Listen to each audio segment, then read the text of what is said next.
पहले चरण के बाद आपको क्या लग रहा है, मूड क्या है, फीडबैक क्या आ रहा है आपको? कल शाम से जो हम लोगों ने फीडबैक लिया है या जो मूड भी देख रहे थे जब कैंपेनिंग में जा रहे थे, तो बिल्कुल इलेक्शन जो है मुझे जो दिख रहा है वो एकदम वन साइडेड इलेक्शन दिख रहा है एक तरीके से। उसका रीज़न ये है कि जो वोटर निकले हैं वो जो नैरेटिव बना था पूरे इस चुनाव में डेवलपमेंट के मुद्दा पर, वुमेन वोटर्स खास करके उनका आप लाइन अगर देखा होगा अपने फुटेज, जितना बड़ा बड़ा लाइन लगा करके वो वोट डाल रही है, तो वो एक होप है उनको या जो काम हुआ है उसको लेकर।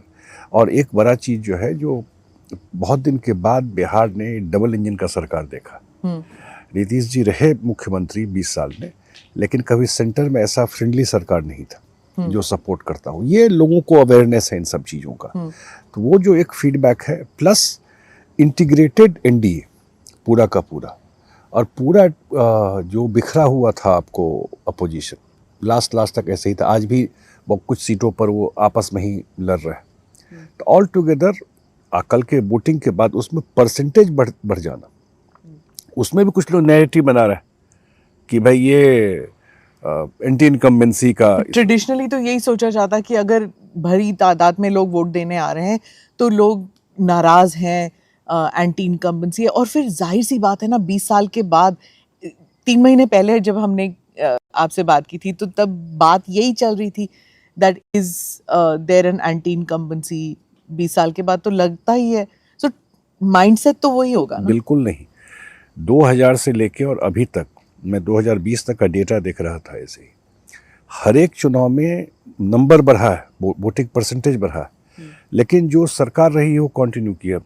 5 में भी 10 में भी नीतीश जी को ज़्यादा वोट मिला, सरकार कंटिन्यू की। 15 में भी जब हम लोग साथ नहीं थे बीजेपी, उसमें भी आरजेडी हम लोग महागठबंधन था, उसमें भी परसेंटेज बढ़ा और सरकार रिटेन हुआ। तो वो तो ट्रेंड बिहार का वही रहा है। लेकिन अगर ये परसेंटेज बढ़ा है, उसमें अगर उसको आप थोड़ा सा बाइफरकेट करती है, women voters have voted more than main. हाँ, तो क्यों ऐसे क्यों हुआ? ये आपने जो कैश इंसेंटिव 10,000 रुपए का कैश दिया था, ये कैश फॉर वोट्स नहीं है। नहीं बिल्कुल। ये पूरी जर्नी जो है ये 20 साल की, उस आपको टोटलिटी में देखना पड़ेगा। जो उन्होंने सेल्फ हेल्प ग्रुप बनाया, जीविका ग्रुप बनाया, उनको एम्पावर किया। आज 1,40,00,000 वो उनका वो संख्या है जो उसमें काम करती है। उनको नीतीश जी उनसे इंटरेक्ट लगातार करते रहे। उनको ये था कि जो लोग आप कह रहे हैं कि ये चलता आ रहा है, it's a part of a process, लेकिन इलेक्शन के कुछ महीनों से पहले आप स्टार्ट करते हैं ये इंसेंटिव्स। तो सरकार 5 साल के लिए होता है। आप हर एक समय को पुराना आप नहीं देख रही हैं, तो उसकी चर्चा आप नहीं कर रही हैं। आप वही देख रही हैं चुनाव के पहले हुआ, लेकिन उनके लिए लगातार काम होता रहा है, इंक्लूड दिस। उसको भी बना दिया है, कहाँ खर्चा करेंगे आप बात करके देखिए। उन लोगों ने अपने काम में लगाया है, तो ये सब वो तो लगातार उनके लिए काम हो रहा था। ये नहीं कि उसी दिन उसको पैसा दे दिया, और भी इंसेंटिव दिया गया है, उनको काम में लगाया गया। अब वही सिर्फ नहीं है ये 10,000 जो बात है, ओवरऑल जो उनके एम्पावरमेंट के लिए काम हुआ है, जिसकी चर्चा नेशनल मीडिया में कम होती है, चाहे वो गर्ल्स एजुकेशन हो। बिहार में मैंने आपके यहाँ पहले भी कहा था, वुमेन जो पुलिस में है वो देश में सबसे ज़्यादा 35% को रिजर्वेशन दिया गया, या उनको जॉब में उनको इंटीग्रेट किया गया। ये बिहार पहला स्टेट था जो पंचायत में 50% रिजर्वेशन दिया, वे बैक इन 2006। देश में कहीं नहीं था। अब जो पंचायत में आपको बिहार में मोर देन 50%, 4 चुनाव हो गया।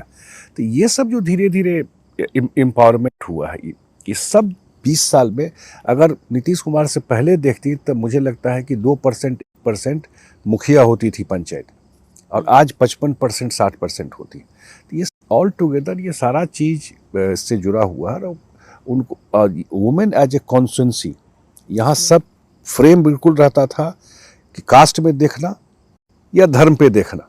वो भी तो होता है जब टिकट डिस्ट्रीब्यूशन होता है, तो फिर वही होता है। नहीं ऐसा नहीं टिकट होता। में आपने इतनी महिलाओं को नहीं दिया, उसमें भी जाति के नहीं यहाँ तो आप इसके लिए बिहार को ही ब्लेम मत कीजिए। नहीं, वो तो मानती हूँ कि हाँ, हर राज्य में है। आपका साउथ में हो, यूपी में हो, कहीं भी होता है, तो उस कॉन्स्टिट्यूंसी का क्या प्रोफाइल है वो एक बेसिस होता है। लेकिन हमारे पार्टी में खास करके हमने ऐसे कैंडिडेट को भी दिया है, शायद उसका कास्ट का 4000 वोट नहीं हो वहाँ पर, ऐसा भी दिया 4000 वोट नहीं, लेकिन ऑल टुगेदर ड्यूरेबिलिटी तो एक फैक्टर होता ही है ना, क्योंकि आपको चुनाव जीतना, इसलिए ये नहीं था। लेकिन वुमेन एज ए कॉन्स्टिट्यूंसी, आप ये समझिए, ये बिहार में दिखाई पड़ रहा है, वो सरपास कर रहा है कास्ट और रिलीजन को। वुमेन एज ए वोटर अपना इंडिपेंडेंट माइंड से उसके इंटरेस्ट के लिए किया है vote, which is very good.